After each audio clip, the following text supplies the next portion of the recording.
Da sala. Senhor, nós queremos te agradecer por esse momento tão precioso.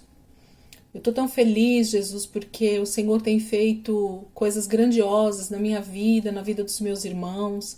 Cada testemunho que nós recebemos, cada palavra, Senhor, que nós temos recebido, de que as pessoas têm sido edificadas, de que têm sido tocadas, de que o Senhor tem dado mais fome e mais sede, Senhor, para os teus filhos, de buscarem a tua presença, de entenderem mais a tua palavra. Muito obrigada, Jesus, por essa turma tão preciosa que o Senhor tem colocado, para que nós estejamos juntos aqui, aprendendo, meditando na Tua palavra, Jesus. Muito obrigado pelos meus líderes, Senhor, pelas pessoas que têm dado sustento e cobertura, Senhor, sobre a nossa vida, para nós estarmos aqui. Obrigada pelas nossas famílias, Jesus. Pelo Senhor ter nos guardado até aqui, com Tua mão poderosa, porque verdadeiramente o Senhor tem cuidado de nós. Temos visto o Senhor cuidando de cada detalhe nas nossas vidas e nós glorificamos o Senhor, porque somente o Senhor pode fazer isso em nossas vidas. Senhor, que o Senhor alcance os meus irmãos, onde eles estão, aqueles que ainda não puderam chegar para a aula, aqueles que estão no trabalho, aqueles que por algum motivo, Senhor, não podem estar nesta noite conosco, que o Teu Espírito Santo possa ser aquele que esteja junto com os Teus filhos, onde quer que eles que estejam nesse momento, guardando, livrando.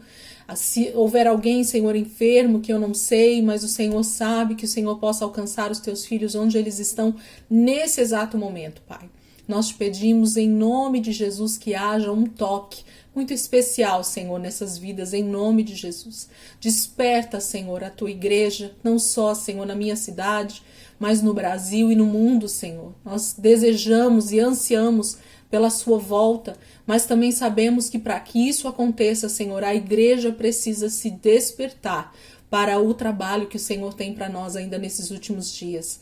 E nós queremos ser essa igreja, Senhor, ativa, essa igreja que se compromete com a Tua palavra e então faz segundo a Tua palavra. Muito obrigada, Espírito Santo, por esse despertar que o Senhor tem dado aqui na nossa igreja e em vários lugares do mundo. Temos visto e ouvido de pessoas que estão verdadeiramente, Senhor, voltadas para a Tua palavra, voltadas para a Tua vontade, desejando fazer, Senhor, tudo aquilo que o Senhor tem para fazer na vida delas, Pai. Muito obrigada, Jesus. Em nome de Jesus nós já te agradecemos. Amém? Glória a Deus. Todo mundo aí me ouvindo e vendo? Então, quem falou aí agora? Não ouvi, não entendi. Vamos lá. Então, Apocalipse capítulo 3. Vocês conseguiram ver a aula da semana passada? Deu tudo certo? Tudo ok? Todo mundo assistiu? Todo mundo viu? Foi bom? Foi ruim a aula gravada? Falei para o pastor Toninho brincando com ele. Falei, pastor, o problema é se o povo gostar e não quiser mais a professora online, né? Quiser só a professora gravada. Aí vai ficar complicado. Ele deu risada. Mas vamos lá, né? A tecnologia, graças a Deus, nos ajuda bastante e nos dá a possibilidade, né, de ter esses acessos, né, de eu estar viajando e vocês terem a aula. Graças a Deus por tudo isso. Mas eu fiquei com o coração apertado lá na quinta-feira, uma vontade de entrar na aula, mas eu sabia que vocês já estavam vendo os vídeos, então não tinha por que entrar. Aproveitei os dias lá. Apocalipse capítulo 3, a partir do versículo 1, vamos ler a palavra. Em seguida a gente vai falar um pouquinho sobre essa igreja chamada Igreja de Sardes. Diz assim, Apocalipse capítulo 3, verso 1. Ao anjo da igreja em Sardes, escreva: estas são as palavras daquele que tem os 7 Espíritos de Deus e as 7 estrelas. Conheço as suas obras, você tem fama de estar vivo, mas está morto. Esteja atento, fortaleça o que resta e que estava para morrer, pois não achei suas obras perfeitas aos olhos do meu Deus. Lembre-se, portanto, do que você recebeu e ouviu. Obedeça e arrependa-se. Mas, se você não estiver atento, virei como um ladrão e você não saberá a que hora virei contra você.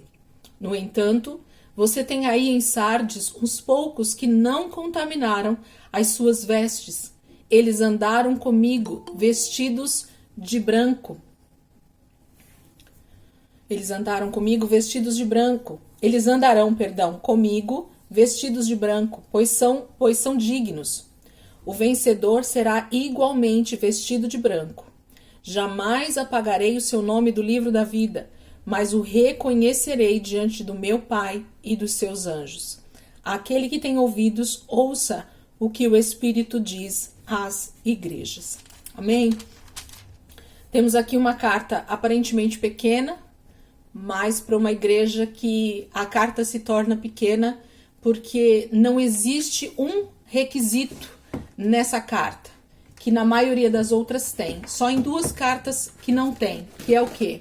O elogio, né? Então, se vocês pegaram lá as apostilas de vocês, vocês devem ter visto que a igreja de Sardes e a igreja de Laodiceia é a única que não tem elogios, né? Que não é elogiada pelo Senhor. Deixa eu só confirmar se é essas duas, mas acho que é isso mesmo. Sardes e Laodiceia, é isso mesmo. As 2 igrejas que não recebem elogios. E aí, por isso que aparentemente a carta parece até pequena, né? Sucinta, básica, porque essa igreja, ela recebe uma exortação, um chacoalhão de Jesus a respeito da sua real situação. E aí Jesus começa, como todas as outras cartas, se apresentando para essa igreja. Ele se apresenta para ela justamente dizendo quem ele é, quem Jesus é. Como todas as outras cartas, nós temos uma bela apresentação de quem é esse que está escrevendo para essa igreja, quem é Jesus para essa igreja. E aí Jesus começa dizendo para nós assim: estas são as palavras daquele que tem os 7 Espíritos de Deus e as 7 estrelas. Então, ele dá duas coisas, né?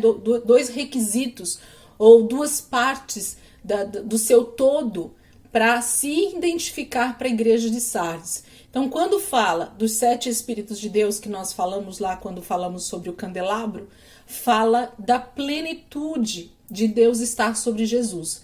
Então, Jesus era 100% homem, mas também 100% Deus. Então, sobre Jesus, sobre o candelabro total, né, sobre o inteiro, está os 7 Espíritos de Deus. Então, sobre Jesus habita os 7 Espíritos de Deus. Então, Jesus tem a sua plenitude, ele é pleno do que é ser divino. Né? Então, ele tem todo o poder, ele tem toda a plenitude de Deus.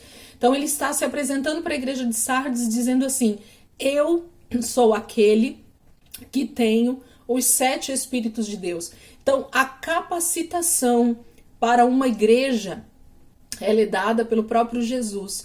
E Jesus está dizendo para a igreja de Sardes que ele tem todo o poder, que ele tem toda a plenitude de Deus para, então, derramar, fazer o que precisar ser feito na igreja de Sardes. Então, ele se apresenta como aquele que tem toda a plenitude de Deus. Os 7 Espíritos de Deus estão sobre Jesus. E ele está dizendo para a igreja de Sardes: eu sou aquele que tenho os 7 Espíritos de Deus. E mais, e eu tenho as 7 estrelas. Então ele está dizendo para a igreja de Sardes assim: eu sou aquele que tem poder, domínio, majestade, toda a divindade, todo o poder está sobre mim, toda a autoridade está sobre a minha vida. Então, eu possuo na minha mão, sobre o meu domínio, as 7 estrelas, que são as 7 igrejas, né? Que nós já estudamos lá no candelabro. Então, Jesus está se apresentando para a igreja de Sardes dessa maneira. É uma apresentação rápida, porém dizendo o que ele precisa dizer para essa igreja. Que ele tem todo o poder, que ele tem todas as igrejas nas mãos, e ele tem capacidade de distribuir e de fazer com essas igrejas aquilo que precisa ser feito. Basta que cada uma dessas igrejas estejam disponíveis, estejam arrependidas, se voltem então para Jesus. Assim ele pode fazer, senão fica complicado, né? Em todas as cartas a gente vê que existe sempre um paralelo, né? Para Jesus dizer o que está faltando, mas ao mesmo tempo a repreensão, o elogio, as promessas, tá tudo ali, sempre muito bem declarado, né, para cada igreja. Então a gente percebe que esse tipo de igreja, que é a igreja de Sardes, é uma igreja que Jesus se apresenta então para ela como aquele que é pleno, como aquele que é total e que tem todo o poder. Então ele se apresenta dessa forma para a igreja de Sardes. E aí no versículo seguinte ele diz assim: eu conheço as suas obras. Então praticamente para todas as igrejas ele diz a mesma coisa. E esse conhecer, só ressaltando aqui para nós, diz que Jesus está vendo tudo. Ele contempla tudo que a igreja está fazendo na terra. Então nada passa despercebido por Jesus. Então ainda que a gente, como seres humanos, como servos de Deus aqui na terra, a gente ache que Jesus não está vendo o que está acontecendo na igreja, na terra, ele conhece todas as obras da igreja. Então tudo que a igreja tem feito na terra está sob o domínio e no conhecimento de Jesus. Nada fugiu do seu domínio, nada fugiu dos seus olhos. E mais uma vez ele diz para a igreja então de Sardes: eu conheço as suas obras. E aí começa então um relato decepcionante sobre a igreja de Sardes. Ele diz assim: você tem fama de estar vivo, mas está morto. Então veja que na minha tradução, não sei como tá na tradução de vocês, aí eu até li uma outra tradução, tá um pouquinho diferente, eu não lembro agora qual termo que ele usa aqui para você tem nome, né? Acho que é nome, é isso mesmo, até anotei aqui, eu vou falar para vocês um pouquinho sobre isso. Você tem fama de estar vivo, você tem nome de que vive, né? Em algumas traduções, não é isso? Quem pode confirmar aí para mim se é isso que está escrito na sua Bíblia, se tiver essa tradução? Você tem nome de que está vivo, mas está morto, ou você tem fama de estar vivo, mas está morto. Eu gosto bastante dessa tradução da fama, mas ao mesmo tempo o nome fala exatamente o que Jesus está querendo dizer aqui, né? Então quando ele fala, você tem fama de estar vivo, ou você tem nome de que está vivo, está falando de uma identidade, está falando de uma reputação, né? E aí Jesus está sendo claro para a igreja de Sardes, dizendo assim: a sua fama, o seu nome, o que as pessoas têm dito a seu respeito é de que você está vivo. Mas ele é claro em dizer: você está morto. Então assim, olha o ápice da igreja de Sardes em achar que ela está viva, mas ela está totalmente morta, ou praticamente morta, é isso que Jesus está falando, mas está morta. E o que é isso então para nós? Primeiro eu quero falar sobre nome, né, ou a fama aqui. O que Jesus está dizendo quando ele fala sobre fama, ou sobre você tem nome, é justamente essa questão da identidade, essa questão de como as pessoas nos veem, como a sociedade tem visto a igreja, como a igreja tem sido vista, né, ao redor de si. O que as pessoas têm falado a seu respeito como igreja? Como você tem sido visto ou vista pela sociedade? Então é disso que Jesus está falando. Então percebam que muitas vezes a gente olha para uma igreja e você até percebe, olhando para aquela igreja, de que parece que ela realmente está fluindo, né? Que ela está crescendo. Você olha o número. Hoje a igreja ela estava num galpão menor, amanhã ela está num galpão maior, e depois ela já está num estádio de futebol, e a tendência é só ir aumentando, não é isso que a gente percebe algumas vezes? Que a igreja está num volume de crescimento estratosférico, às vezes. Tem umas que começam rápido e no instante ela está crescendo. Ou outras, elas se tornam estagnadas, mas são igrejas grandes, né? Tem algumas igrejas que elas não têm um grande crescimento exponencial, mas elas têm um grande nome mesmo. Você olha para algumas igrejas e você fala assim, aquela é uma igreja que parece ser uma igreja boa, parece ser uma igreja fervorosa, parece ser uma igreja que realmente dá frutos. Mas talvez, se a gente for olhar mais a fundo, a gente vai encontrar a igreja de Sardes ali. E esse é o alerta que Jesus está trazendo para nós, porque ele diz assim, a sua fama ou o seu nome, o que as pessoas estão falando sobre você é que você está vivo. Por quê? Por causa do movimento, por causa do número de pessoas, por causa do reteté, como muitos falam aí, né? Quando se fala do mundo pentecostal, por causa do barulho, por causa do número de membros, por causa dos dons espirituais acontecendo ali dentro da igreja. Você vai num culto, tem profeta, tem várias profecias, tem tudo acontecendo ali dentro do culto, né? E aparentemente aquilo tudo, então, é algo que aparentemente parece bom, aparentemente parece algo saudável. Mas Jesus está dizendo que você tem fama de estar vivo, mas está morto. Por quê? Nós vamos ver mais abaixo aí, e a gente já tem visto um pouco disso nas outras cartas. A vida com Deus, ela não diz respeito a uma espiritualidade superficial. A vida com Deus não diz respeito a uma vida que você põe uma roupa, põe um traje, né? Veste um tipo de roupa, ou anda de certa maneira, ou tem um certo linguajar, e aquilo denota espiritualidade. Não. Jesus, em vários momentos, para todas as igrejas, para as 7 igrejas, ele vai falar que aquilo não passa de algo superficial, de algo que não tem encontrado raiz nele, de que não tem sido algo genuíno.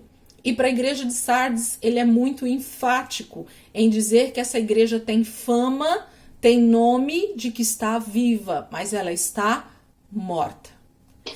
E aí, alguém quer falar algo? Não sei se alguém abriu o áudio aí. E aí no versículo 2 ele diz assim: esteja atento. Então, na verdade, Jesus está dizendo assim: se você está nessa posição, se você tem estado dessa maneira, se você reconhece que a sua vida aparentemente parece estar viva, mas quando você olha para dentro de si, você percebe que você está morto espiritualmente, ainda há tempo para você. Ainda há uma maneira de você se voltar para Deus e não ser achado naquele dia, na volta de Jesus, como uma virgem imprudente, né? Então, eu até anotei isso aqui, sobre essa questão da verdadeira identidade, que a gente possa de verdade achar qual é a nossa verdadeira identidade nesse momento. Se eu realmente tenho sido um cristão genuíno, ou se eu posso estar enquadrada na igreja de Sardes, que quando as pessoas olham, elas até dão o nome de cristão, elas até nomeiam a gente como evangélico, nomeiam a gente como cristão, como crente, mas na verdade a minha vida com Deus, ela não passa de algo extremamente superficial. Eu já estou morto ou morta faz muito tempo, mas eu continuo indo para a igreja, eu continuo participando, eu continuo fazendo as coisas na forma de ativismo, mas a minha vida com Deus mesmo, ela acabou faz tempo. Eu já não tenho prazer em fazer nada do que são as práticas espirituais, principalmente, né? Isso é a base, é o fundamento da vida cristã, né? Então, se a minha vida não está fundamentada nas principais práticas espirituais, então eu preciso estar nesse versículo 2, esteja atento.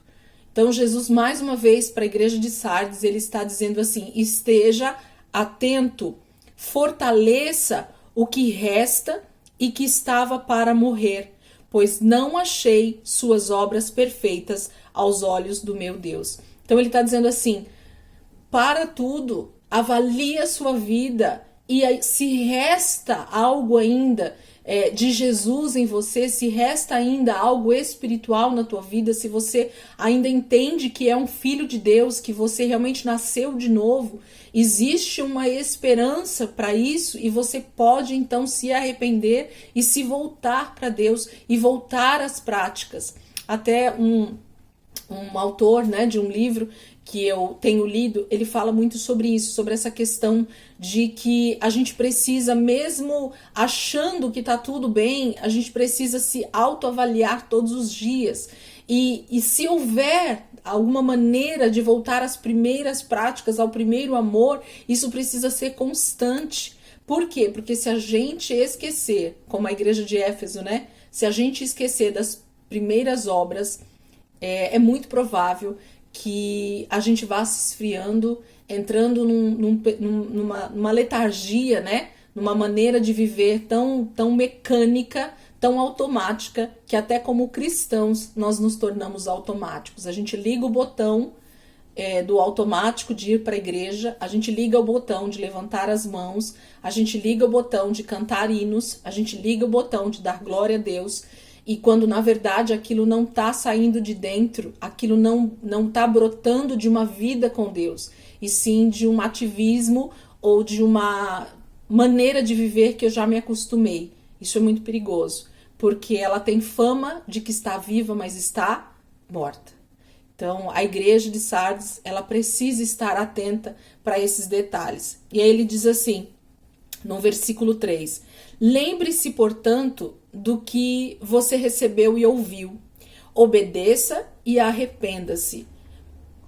Então, Jesus, ele coloca num só trecho as principais atitudes que eu e você precisamos tomar quando nós nos encontrarmos nessa situação. Se nós nos encontrarmos nessa situação, é isso que a gente precisa então parar e analisar. Ele está dizendo assim, no versículo 3, lembre-se, portanto, do que você recebeu e ouviu. Isso fala do início, isso fala de quando você foi ensinado na palavra, isso fala das primeiras, dos alicerces mesmo que você recebeu como cristianismo. Aqui está falando, muito provavelmente, para a igreja de Sardes a respeito do ensino que Paulo, que Pedro, que João, que os apóstolos deixaram no início, as bases do evangelho que foram lançadas ali para aquela igreja. Então era para eles voltarem e se lembrarem de tudo que foi dito para eles, para que eles então aprendessem a caminhar com Jesus. Que maneira, o que os apóstolos, o que os primeiros pastores e mestres naquela igreja ensinaram para eles? É quanto a isso que a gente precisa pensar quando a gente tiver ou pensar em estar num estágio desse de mornidão ou de esfriamento espiritual. Então a igreja de Sardes, ela está sendo ativada novamente. Jesus está falando com essa igreja de uma maneira extremamente amorosa, mas trazendo um chacoalhão mesmo. Essa é a palavra. Ele está trazendo um alerta muito forte para a igreja de Sardes a respeito da sua vida, porque ela está morta. É uma igreja que já está morta. Ela só tem nome, ela só tem um título, ela só tem um rótulo, mas por dentro ela já está morta há muito tempo. Então Jesus está dizendo, lembre-se, portanto, do que você recebeu e ouviu, obedeça e arrependa-se. Então a questão da obediência tem a ver com o que você ouviu, o que te ensinaram, coloque em prática. Obediência tem a ver com colocar em prática aquilo que o Espírito Santo, aquilo que Deus tem falado ao teu coração. Quando nós só ouvimos, mas aquilo não passa de realmente um conhecimento que a gente adquire, ou o nosso intelecto guarda uma informação, isso não significa que você é um crente vivo espiritualmente. Mas quando nós passamos a ouvir, a receber ensino, a receber uma palavra do próprio Espírito Santo, a receber uma direção de Deus para nossas vidas, e então nós obedecemos, e aí vem a outra palavra, percebam que ela é seguida pelo arrependa-se. Então, há uma sequência de atitudes que Jesus põe nesse versículo, e que eu preciso então seguir esses passos, para então ter essa minha vida, né? Ativada novamente nas coisas espirituais e me tornar viva com o pouco que ainda resta, segundo a palavra está dizendo aqui da igreja de Sardes. Então ele diz o quê? Para o que eles receberam e ouviram, para eles se lembrar. Então é trazer à memória tudo aquilo que foi me ensinado, o que eu ouvi dos meus líderes, dos meus pastores, das pessoas que me evangelizaram, das pessoas que me ganharam, os primeiros ensinos, os fundamentos bíblicos. E aí ele diz assim, obedeça e arrependa-se. Então, a partir do momento que eu ouço a palavra, que eu coloco a pôr em prática, há uma mudança de mentalidade. Por isso, arrependa-se por último aqui. Então, se a minha mentalidade como cristão não mudar, segundo o que a palavra de Deus diz, eu posso garantir para vocês que a maioria dos cristãos, dos que se dizem cristãos, a falta de mudança de vida, a falta de mudança real nas suas vidas tem a ver com a falta da prática da palavra de verdade, praticar aquilo que tem se ouvido, que tem sido ministrado sobre as nossas vidas.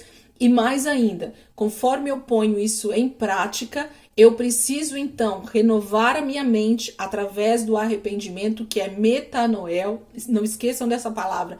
Essa palavra não sai da minha boca, porque eu preciso entender o que significa arrependimento. Arrependimento não é remorso. Eu tenho uma aula só sobre isso.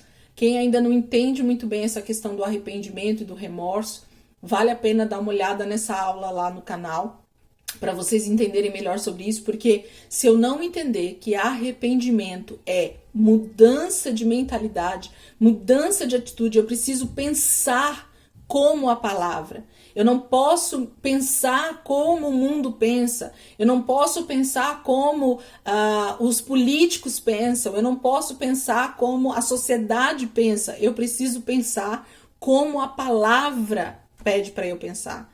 Então, geralmente o cristão ele vai ir contra muito do que a sociedade realmente tem dito para nós que é o correto. Mas eu posso afirmar para vocês que ser cristão é justamente estar em total desconformidade com o mundo.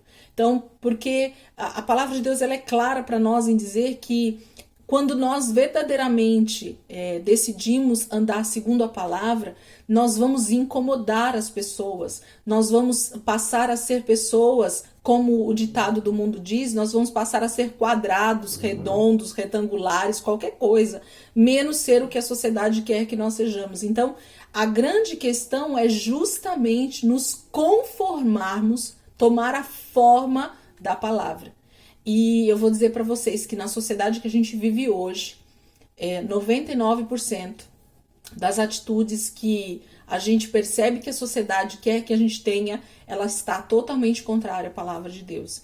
Então, a gente precisa realmente se voltar para a palavra em obediência e mais ainda, em arrependimento. Então, a mudança de mentalidade, ela faz parte dessa mudança de atitude e automaticamente dessa obediência à palavra para estar de acordo com o que é ser cristão de verdade. E não ter nome de cristão, mas não ser cristão. Então, Jesus está olhando para a igreja de Sardes, ele está se apresentando para ela como aquele que tem todos os 7 Espíritos de Deus, que nos capacita a ser cristãos de verdade, porque o Espírito Santo derramado sobre nós é essa capacidade que nós temos para ser, então, cristãos de verdade. Jesus está dizendo para essa igreja que praticamente está morta. Ela é igreja, mas ela praticamente está morta. Lembrando que nós estamos falando de cristãos, tá?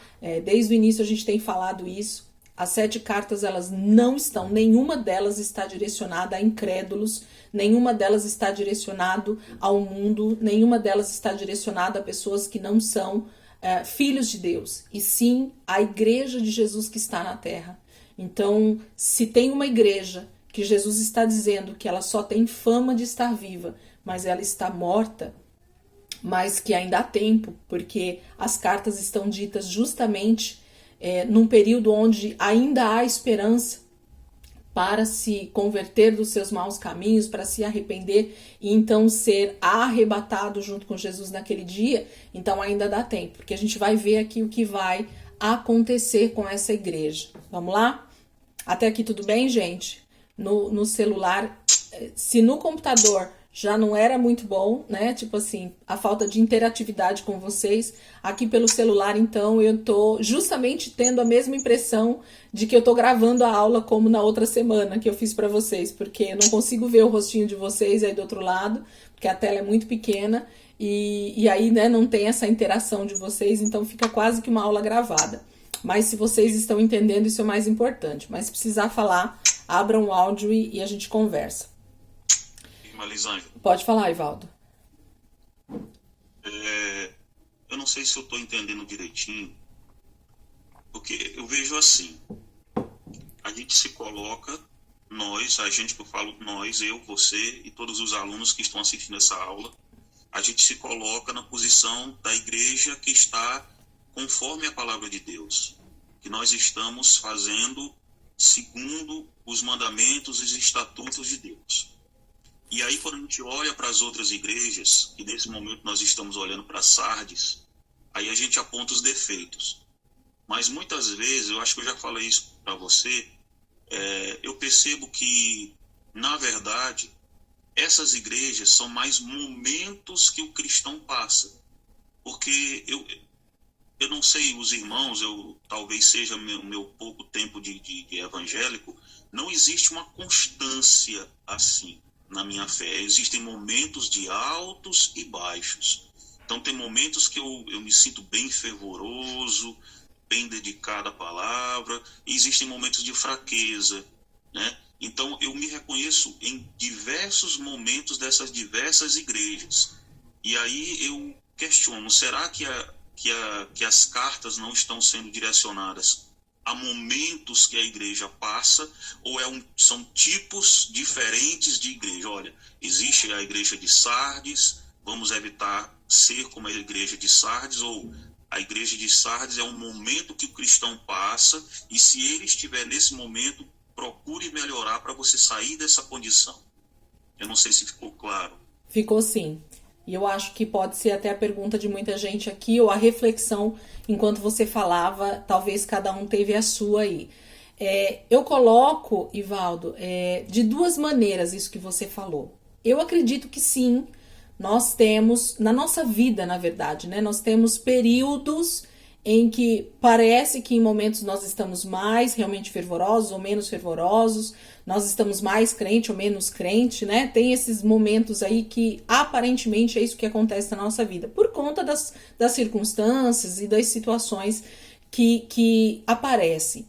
Mas eu queria falar algo que era o desejo do meu coração, como professora hoje, né? Como alguém que tem ministrado a palavra e como alguém que tem então também levado uma vida um pouco mais disciplinada na presença de Deus do que no início da minha caminhada. Então demorou um certo tempo para eu entender essa questão, e aí hoje eu consigo talvez com mais clareza falar isso para vocês. Como eu vejo as coisas? Na verdade, Jesus, falando sobre Sardes e sobre as igrejas aqui, as igrejas que estão sendo ministradas aqui em Apocalipse fala de um período pré-volta de Jesus, tá? Então, esse é o primeiro parâmetro que a gente tem que ter. Então, Jesus está falando para 7 tipos de igreja, e tipos que eu falo são pessoas, tá bom? São estereótipos de crentes mesmo, então a gente pode realmente classificar dessa forma. Então, Jesus está falando com 7 tipos de igreja,